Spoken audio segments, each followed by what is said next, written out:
what's up guys? Gons here for the Face Like the Sun YouTube channel. I guess this week I'm talking a lot about space and stuff. First off, just yesterday, this was top trending on Facebook. The Philae comet could be home to microbial alien life, scientists say, and this is Time magazine. And this sort of thing has been in the public milieu for a while, and it would come as no surprise in terms of people keeping track of this kind of stuff. But it does seem to be the confirmation from scientists that is breaking into the world of disclosure in terms of alien life. And of course, if there are microorganisms that can live in space, well then, could there possibly be intelligent entities? That will be the argument made by the scientists, and perhaps they are preparing us for that sort of intervention. And this is a long time coming. This is nothing new. I just wanted to track that and let you guys know that this hit the newswire. Now, there's been plenty of stuff in the news regarding space, and most recently, this was discussed on Ground Zero with Clyde Lewis just last night, but it's an issue that's been out in the news for a couple months now, and this comes from mining.com. This was published on May 22nd of 2015. The article is called U.S. Congress Passes Bill on Space Mining. And basically, the article talks about a commercial bill that you can see here. It's a Congressional Budget Office cost estimate, H.R. 1508,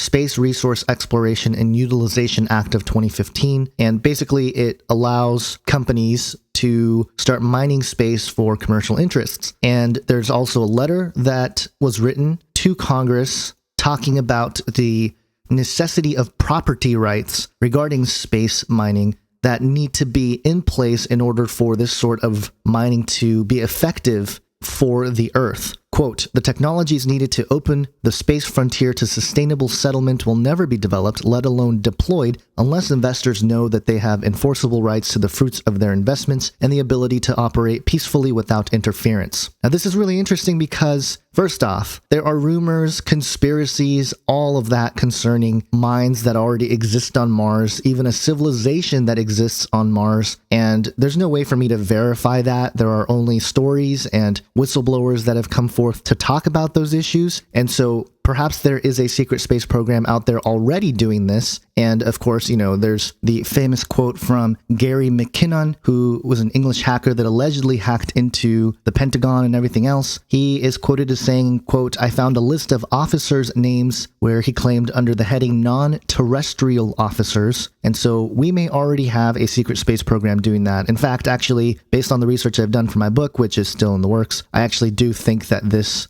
kind of program already exists. The scope to which they've developed in space is unclear, but definitely there is a secret military program that is doing stuff in space. I'm pretty convinced of that, and I think a lot of people looking into this issue are also convinced of that fact. Now, on top of all this stuff, CNN reported, this is back on July 1st, this was actually updated July 1st, 2015, space could be the battlefield for World War III. And it says here, many experts believe the future war between major powers could play out in space as nations are producing spacecraft that have potentially military applications. The U.S. Air Force launched its third mission of its orbital tech vehicles, the X-37B, from Cape Canaveral, Florida in December 2012. The military recently budgeted $5 billion for space warfare capabilities. And I find this so fascinating because part of, I think, the end times Antichrist beast system will include space-bound vehicles and space-bound technology and a military that is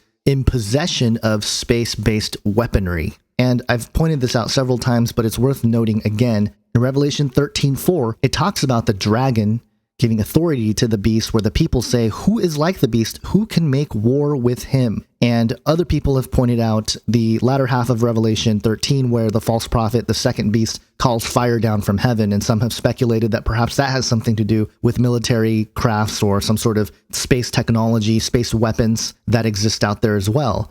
And I think the space issue is so big because it has all the connecting dots with the artificial intelligence conversation, with ancient technology that may be tied to the quest for immortality, the recent news about Jade Helm 2 and the artificial intelligence factor of this military operation, I think definitely ties into these space colonization, space militarization, which is interesting because it seems like the Outer Space Treaty that was put together in 1967 between the US and the Soviet Union, it just seems like, maybe they forgot about it, maybe it expired. I know that space weaponry has been in development for a very long time, despite these agreements, because they found a loophole where instead of weapons of mass destruction, the military has been developing weapons of pinpoint destruction, such as hypervelocity rod bundles and other sorts of weapons that have been reported in military documents. For example, in a document called the U.S. Air Force Transformation Flight Plan,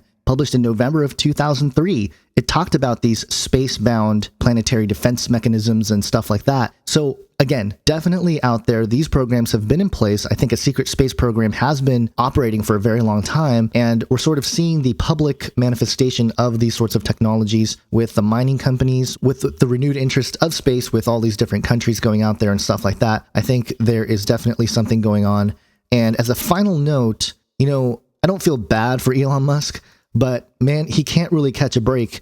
Just the other week, I think that's a week ago or a couple weeks ago, another one of his crafts flying out into space that's supposed to deploy stuff onto the ISS exploded again. So I tend to think that perhaps this is either purposeful as sort of a false flag to bring about some sort of government or official NASA-bound DoD, DARPA-based program back into the fold to suggest that, look, these private companies, they don't have the resources, they don't have the intelligence or the means to do space exploration properly. These other countries are getting out there again. We need to, we need to revamp the American space program. That sort of thinking may be in place here with another SpaceX rocket exploding. And I've reported on other instances and tragedies that have occurred regarding that. So I just wanted to point these things out to you because, again, it seems to me that space will be an integral part of the end times deception. And how much of it we will conquer, how much of us will be out there, who knows? But I do think it's definitely part of the end times deception, and I think we are seeing the developments of that as things like space mining and reports about a space battlefield for World War III, these types of things get pushed into the public sector. And, of course, part of the deception may be that, quote unquote, extraterrestrials will come either to stop us or help us or whatever.